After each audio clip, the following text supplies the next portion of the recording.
Hello friends, welcome back to the money video guys and my YouTube channel guys. Today then we are going to talk about guys Infinix phone guys. How can we disable guys this setting? And friends, you can see guys your screen color is different and friends your icon color is also different. So how can we disable guys this setting? Friends, you can see guys your YouTube color guys your icon color is different. So how can we disable guys this color setting in our Infinix phone device? So when we call it guys color correction, and friends now let's see how can we disable guys color correction in Infinix phone device. Today friends I will show you, I will tell you guys. So first of all guys, open your phone setting guys.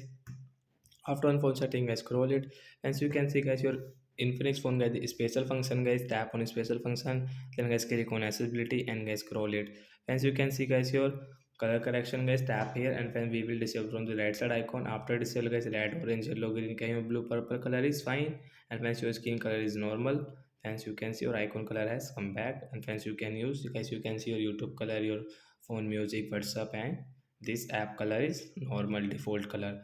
So like that guys, we can disable guys color correction mode setting. So that's it guys, thanks for watching the video. I hope friends you have understood how to disable it. So bye bye friends.